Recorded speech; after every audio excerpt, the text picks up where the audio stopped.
Hello everyone and welcome to the Hobby Guard. In today's video I will talk about why I've been feeling gatekept out of my own hobby, if you will, out of Warhammer, specifically Warhammer 40,000 and, as it turns out, 11th edition, which is releasing today. Not the day that I am uploading the video, but the day that I am making it. 11th edition is now live, let's say. I will share my thoughts about that. This is not necessarily only a critique of Games Workshop, but it's just me sharing how I feel about the hobby in general, as well as Warhammer 40,000, the state of Warhammer 40,000. Well, in any sense, basically the lore, the prices, the time-consuming aspect of the actual hobby, the rules, everything, even the social aspect. So with that being said, thank you for coming to the Hobby Guard. I will be, as usual, drawing my fan art of the Iron Hands here in the background. This is from the Horus Heresy short story, The Keys of Hell. Yeah, it's basically the same drawing I've been drawing for a year, so nothing new there, but if you do want to take a look at my other fan art and other art in general, there will be a link in the description down below for my Instagram, which is what I have at the moment. So with that being said, let's begin.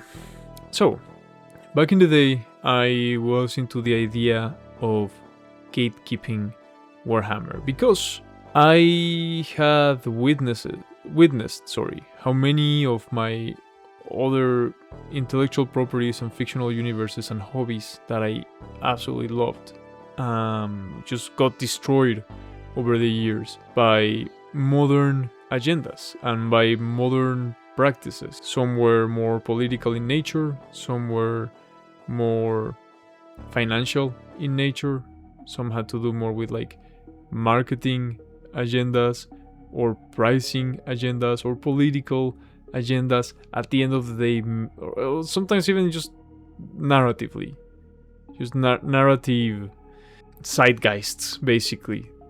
At the end of the day, the result was the same.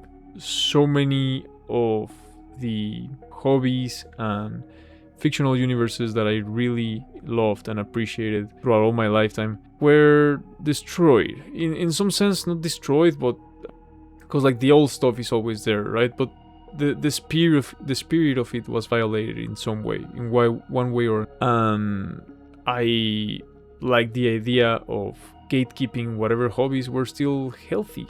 However, obviously referring to Warhammer specifically, I wasn't one of those gatekeepers like, oh yeah, no, women shouldn't play, or people with certain political beliefs shouldn't play, or like nothing like that. Obviously nothing so stupid.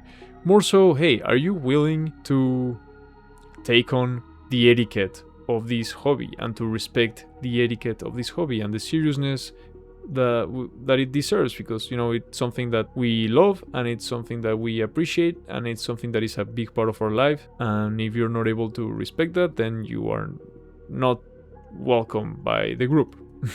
At least by me, let's say. And yes, obviously it can be a silly idea because we're talking about a product for a big company and the company is gonna sell the product to anyone who'll buy it. But perhaps it was naive of me to think that I would be able to gatekeep a hobby and to save it, or not me particularly, not me specifically, but the community in general.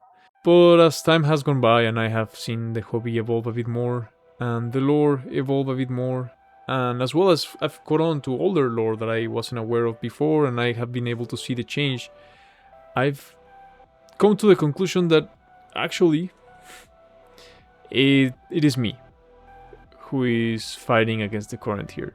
It is me who is actually being gatekept out of the hobby at this point. The overwhelming, I think, majority of fans, I wouldn't call them fans, even just consumers, have now moved on from the old school ideas that we had, from the old autistic fantasy of getting immersed in this fictional universe and watching our armies fight one another. And they have moved on from that. They have just moved along to whatever Games Workshop is turning the hobby into now. Now, what that is something I'm not too sure. I'm not sure what this hobby is for. You know, here are the so-called four pillars according to Games Workshop of the hobby, and this is from the White Dwarf magazine, issue 524. There's a whole article on it, but I will skip to the part that mentions the pillars, right? Pillars upon which the Warhammer hobby rests as an overreaching entity. These four pillars are modeling, painting, gaming, and reading. And that's it. So basically, modeling, the assembling of your miniatures, kitbashing, whatever it is, painting, the painting of your miniatures, playing with your miniatures, and the lore. Now, for one reason or another, I've been gatekept out of all those pillars. Let me begin by modeling. Price. Let's just start with the price. The absolutely ridiculous price of this hobby. I don't know who's it for. I am a married man. I have a good job. Good technical job. I don't make crazy money, but I am able to live comfortably because between me and my wife, we are able to cover the costs of our living. We don't have any kids. We have pets, but it's not the same, obviously. I should be able to comfortably purchase for myself and finance my hobby. Comfortably buy an army of miniatures over a period of a year, let's say. Let's say I wanted to purchase a new edition of Warhammer 40,000, 11th edition, with the Armageddon box set that just came out today. I can afford the Armageddon box set. I could go and buy it right now, or I could go to the dentist and take a look at a tooth that broke the other day, and they will charge me about the same.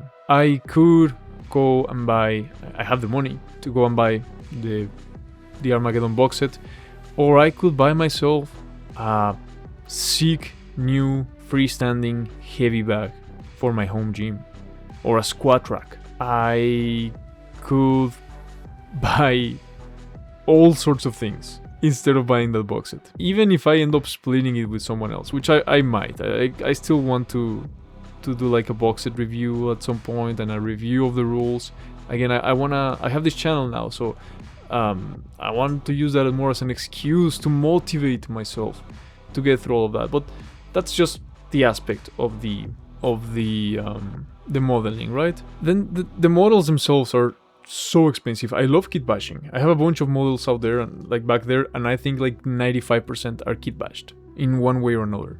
So I love kitbashing, but I cannot spend $80, $70 Canadian to buy a squad of a certain unit type, and then spend $45 or $35 to buy an upgrade sprue because I want them to be part of a certain chapter, and because the miniatures that come in the box resemble nothing. They look nothing like the old art that got me into the hobby at all.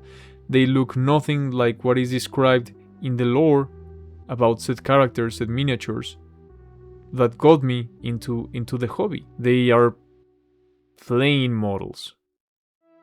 They are just very lazy, very clean, very sharp looking models. So there's not a lot of inspiration there for me. Not necessarily. I might, I have a 3D printer. I don't think you can see it there, but I have a 3D printer. I might print some of the parts. I have a friend who has a way better 3D printer. Actually, she's the one who gifted me this one that I have here. She can print some parts for me to, for example, my Sanguinary Guard. I've been wanting to collect Sanguinary Guard for a while now, but the new models are so horrific that I haven't even bothered buying them until I have enough third-party pieces that I can actually make it look like the Sanguinary Guard that is described in the lore, that we've seen in the art. And yes, there's more to just in that as an example, right? Like, it's not only about the wings. The Blood Angels are supposed to be artists to the man. Not only artists, but post-human artists. They have more artistic skill than your traditional baseline human because they have way more potential mentally in any way, physically, and just in every way than your traditional human. And more so, that's how they cope with the gene flaws, with the course of their gene seed. So art is extremely important for the Blood Angels. And the models are just kind of lame. So yeah, I want to get Sanguinary Guard. It's Sanguinary in High Gothic, but I'm speaking Low Gothic now, so I have to adapt. But it's just a lot of money. The units themselves are a lot of money, and I can buy some STL files from some amazing third-party creators, and then I can ask my friend to 3D print them for me, but it's just a lot of money, right? And that's just the aspect, the modeling aspect of that one pillar. Let's talk about the next pillar, painting. Well, painting's always fun. The issue with painting is the time investment. I got no problem with painting whatsoever, other than the models themselves are sometimes kind of a pain to paint. That's about it. But you know, I still think, like, honestly, Warhammer models and in regards to their quality and detail are awesome to paint. That's I have no issue with that personally, myself.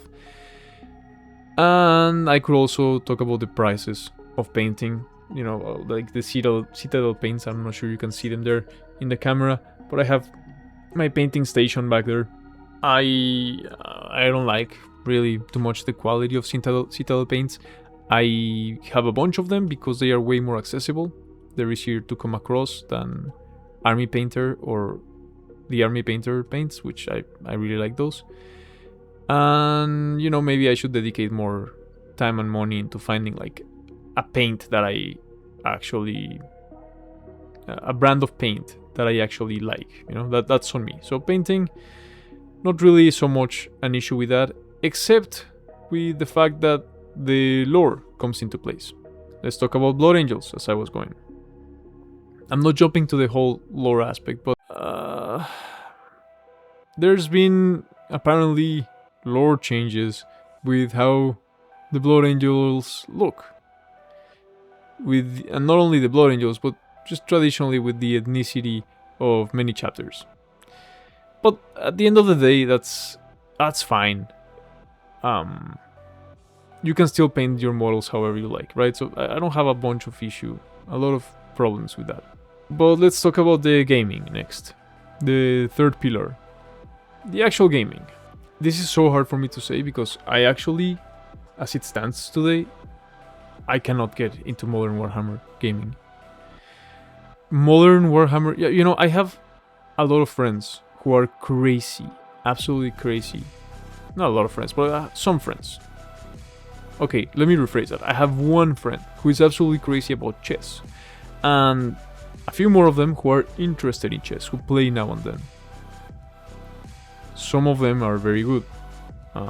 Some of them are here from this country where I live now, and others are from where I used to live before. But the point is, they talk to me a lot about chess. Particularly the one who's crazy about it. He literally wants to become a grandmaster at some point. And I find it so boring. I'm excited for him. I like chess as a game now and then. To have a game of chess. But to me, chess is like the anti-Warhammer. You know, the pieces are bland. It's literally black and white. It's like the most... there's no lore. There's no excitement. It's basically a mathematical equation. And it's basically a math problem that you have to solve constantly against another person. And it's exciting that way, but I don't know how to put it. But for a neurodivergent person like myself, chess is like the most boring thing in the world. Again, not that I can't have fun playing chess, I sure can.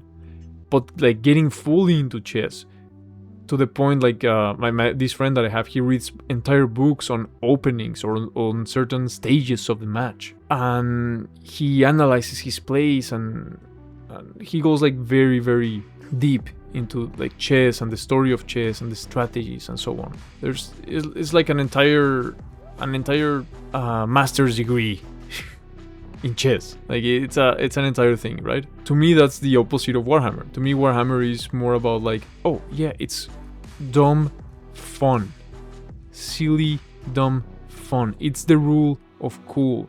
Two armies that look so ridiculous that they couldn't exist in real life, but they are cool. Like the trade-off is like, yes, they are ridiculous, they are not very realistic, but they are cool. And actually, the universe that they exist in is very mature because it is like so dark. So it's not everyone can get into it. So it's not like only for kids. Like, because yeah, the Ninja Turtles are ridiculous and cool, but they're for kids, right?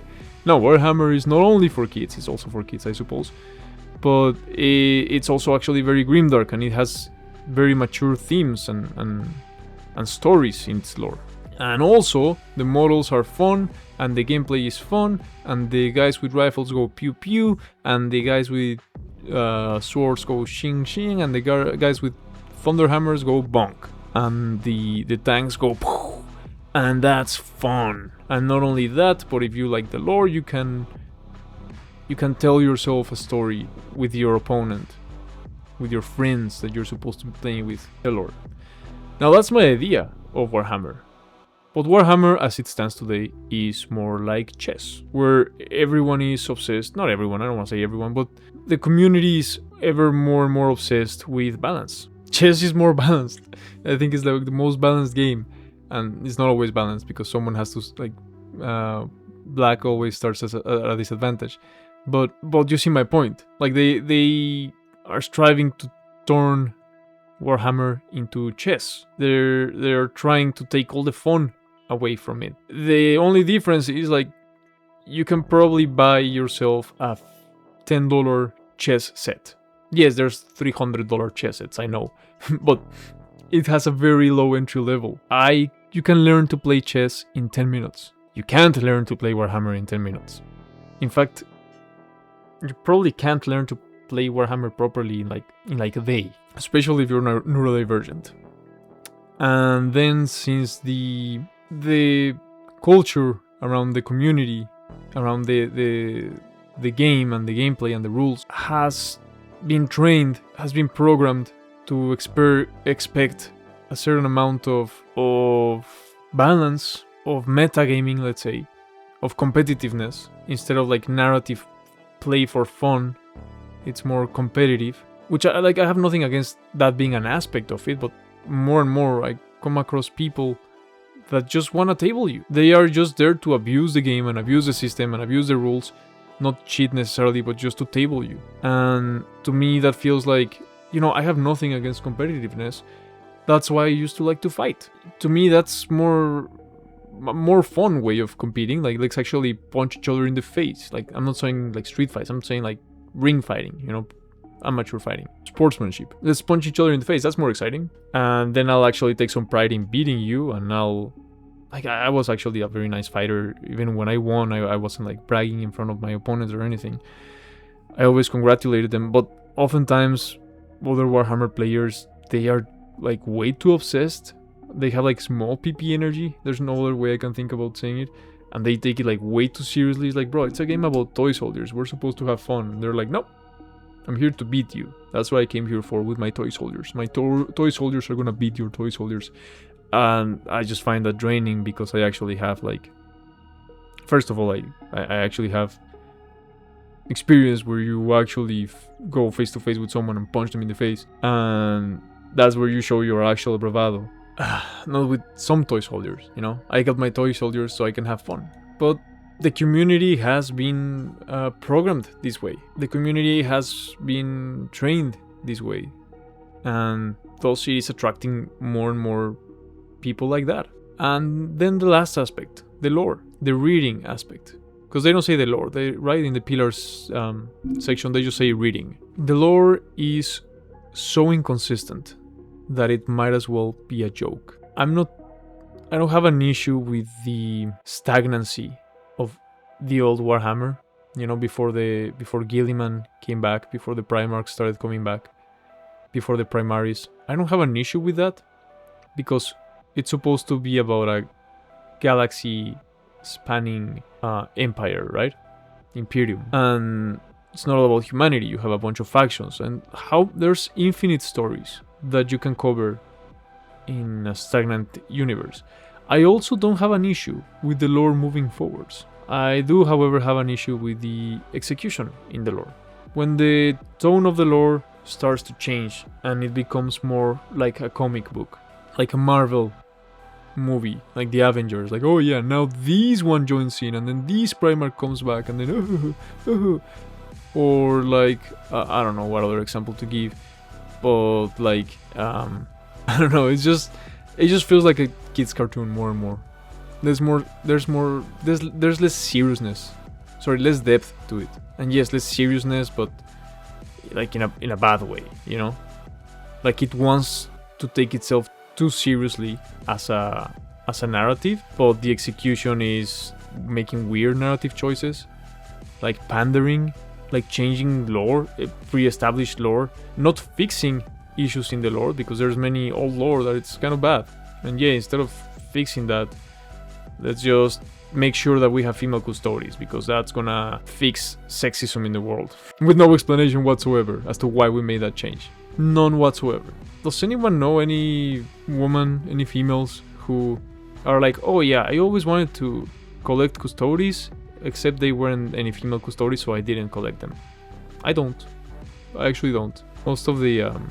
anyways, I won't even get into that. But again, it's not like important. That's just like one of the many things in the lore. There's still some, you know, I do a bunch of book reviews here. There's still some good stuff being written that I like and I appreciate.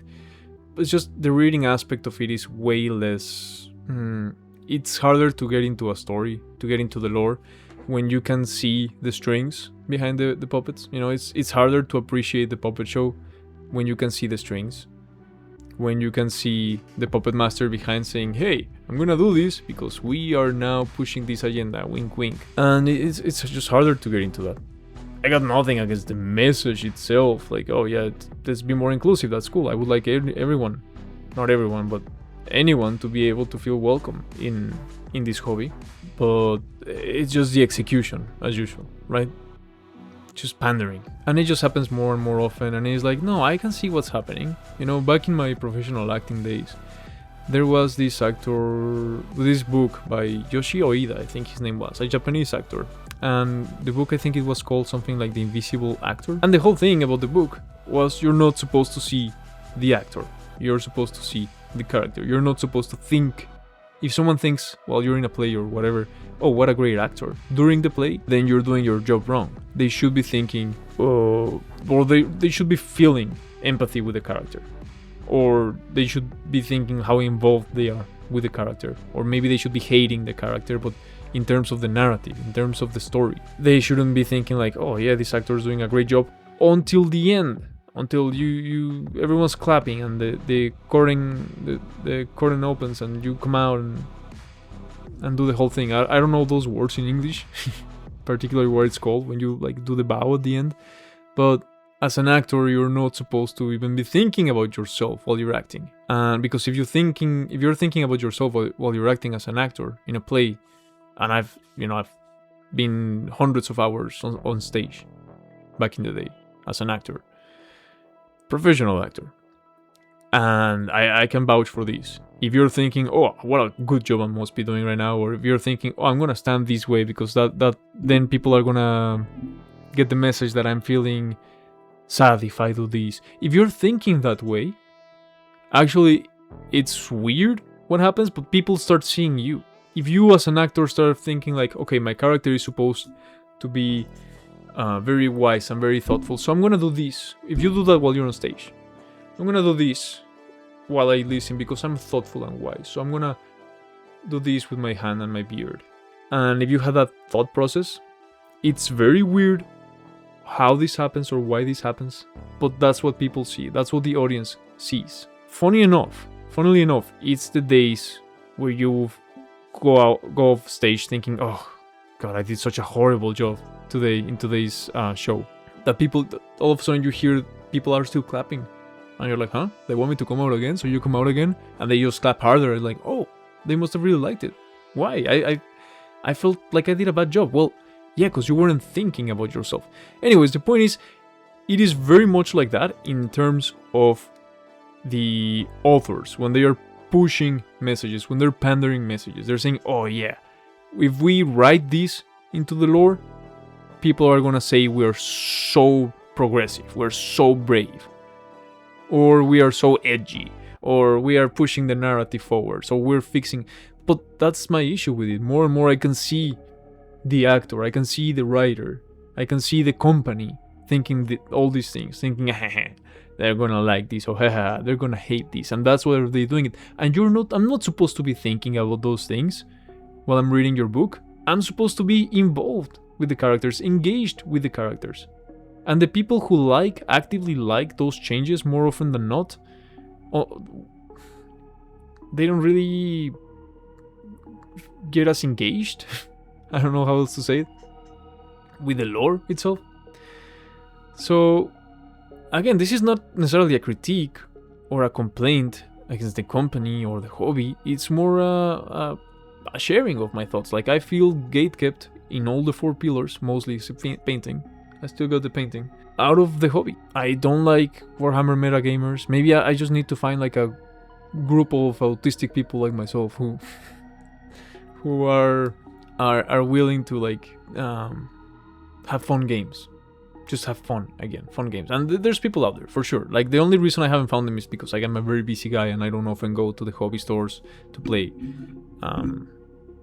Hopefully I will do more of that. But even if I do, like, I don't have a full 2,000 point army ready, because I don't have the money and I don't have the time. And yeah, I try to imagine what type of person Games Workshop thinks this hobby is for, what type of target audience they're going after. And I don't feel like they look like me. Like, not physically, mind you, just in general. Like, I don't think that they have someone like me in mind. Whereas, if I read the old books, if I look at the old paintings, if I read the old lore, if I read the old codexes and rule books, I feel like that was made for someone like me, you know, with fun in mind. So I have so much more to say on this topic, but lastly, I will just give you a sort of what's it called? Oh dear, this video is so long now. I will almost leave you with a parting thought, right? Just to as an example of like the lore issue that I have, of why I feel like maybe I haven't been liking the same hobby as other people. Yes, I've talked about female custodians, but how about the Emperor returning? You know, the last trailer that Warhammer did for 11th edition was this trailer about the Emperor coming, like, not the Emperor coming back, but it showed the Emperor basically, and a bunch of people started theorizing online like, oh, this means the Emperor is coming back. And now you can't scroll down 2 minutes through videos of Warhammer without finding one of someone saying or acting all excited about the Emperor of Mankind coming back, and either acting excited about it or saying why he should come back. And I'm just thinking, like, do we like the same stories? Or have we been reading the same books? Do you know what that would do to the lore? But no, to them they just treat, like, you know, as the same as you'll hear Marvel fans talking about, like, oh, I don't know, some stupid superhero's name. The silver party hat is joining the Avengers. Like, they don't realize, like, the massive implications, the universe-changing implications that would have. That would, in my opinion, that would, like, destroy the entire vibe of the setting. And I have a full video planned on sharing my thoughts on this, on why I think that you don't actually want the Emperor to come back, because that will destroy Warhammer as a whole. But the fact of the matter is that just me being an old boomer, grumpy at something that no longer exists, you know? Whereas before it used to be like so cool and so important for me because I participated in this hobby while going through some pretty heavy stuff. I participated with the lore while going through some pretty dark stuff in my life back in the day. And I have sort of like, I trauma bonded to an extent, and I'm not afraid to say it, with some aspects of the lore. But anyways, I suppose I'll leave you with that in terms of the lore. Again, I could talk a lot more, but I don't want to make this video completely unwatchable. I respect people's times a bit more than Games Workshop respects mine. And as usual, I'm sure I'll forget to say a lot of things. But those are my thoughts on why I feel gatekept in most of the pillars of the hobby out of the hobby. But now I would like to know your thoughts on these. So with that being said, thank you so much. I know it's like a thing that people say, but no, I actually want to like thank you for coming and watching this video. It actually means a lot to me. Every single view, every single thumbs up, every single subscription. Whenever I see new subscription, I go, whoa, I raise my fist in the air. So I may not know who you are, but I am still grateful to you. Even if you're a hater, I'm still grateful to you for joining and supporting this project. So join the guard, and let me know in the comments down below your thoughts on it. Do you think I'm wrong? Do you think I'm just... Again, I didn't want to make this as a critique because that's just my opinion. That's just how I feel, right? I might be completely wrong. So let me know in the comments down below how you feel about it. And with that being said, thanks for coming. Thanks for watching. Don't forget to check my Instagram link below if you want to see some more of my art. And as always, ad astra, and remember, there are no female custodies.